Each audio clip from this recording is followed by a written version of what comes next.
இன்றைக்கி எங்கள் வீட்டில் சேவை உப்புமா பண்ணுறேன். இது நான் வீட்டிலே ரெடி பண்ண சேவை தான், கடையில் வாங்கினதில்ல.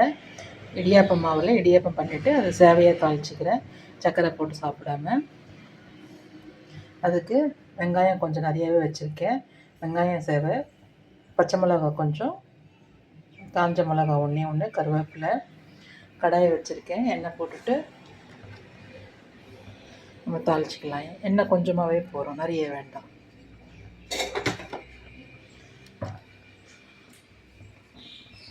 எப்போவும் உப்புமா செய்கிற மாதிரி கடுகு, உளுத்தம் பருப்பு இதெல்லாம் தாளிக்கிறோம்.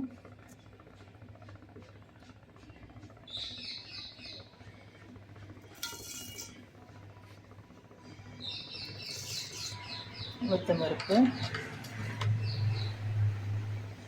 சீரகம்,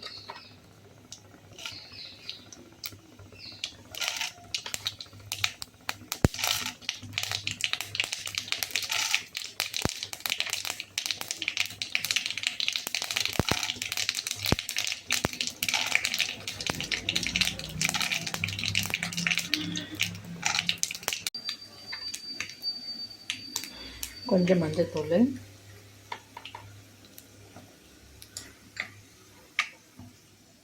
வெங்காயம் போட்டுக்கலாம். வெங்காயம், பச்சை மிளகாய் எல்லாம் போட்டாச்சு.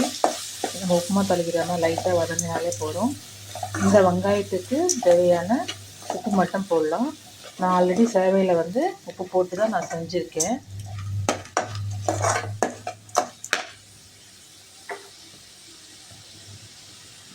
இவ்வளோ போகிறோம்.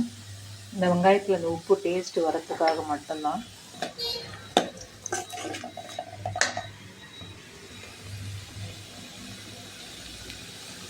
கொஞ்சோண்டு பெருங்காயம்,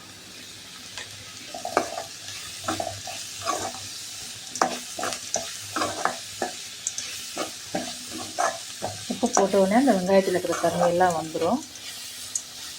ஸோ அது வந்ததும் நம்ம சேவையை கொட்டி அடுப்பை ஸ்லோ பண்ணிவிட்டு கிளறி விட்டோம் அப்படின்னா நல்லா சேர்ந்துடும்.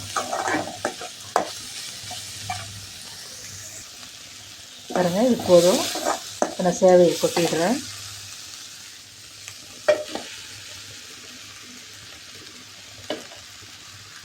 அடுப்பை ஸ்லோ பண்ணிடலாம். பொறுமையாக ஜென்டிலாக கலக்கும்போது நம்ம கடையில் வாங்குகிற மாதிரி பாருங்கள்.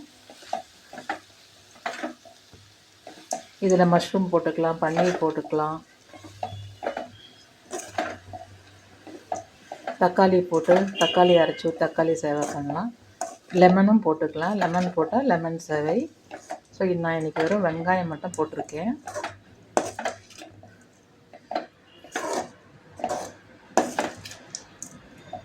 இது மாதிரி செஞ்சு நம்ம பசங்களுக்கு லஞ்ச் பாக்ஸை கூட கொடுத்து விடலாம். பசங்க ஈஸியாக சாப்பிடுவாங்க, நல்லா டைஜஷனும் ஆகும்.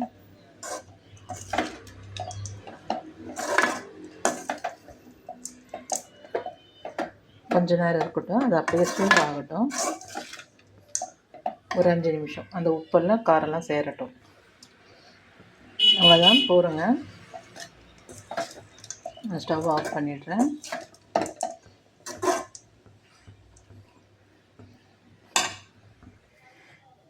அவ்வளோதான், சேவை ரெடி ஆகிடுச்சு. இது டேஸ்ட் பார்க்கலாங்க.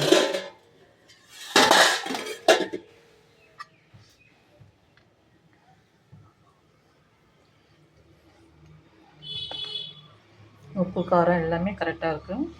நீங்களும் இந்த மாதிரி செஞ்சு சாப்பிட்டு கமெண்ட் பண்ணுங்கள். சகீஸ் கிச்சனை லைக் பண்ணுங்கள், சப்ஸ்கிரைப் பண்ணுங்கள். தேங்க்யூ.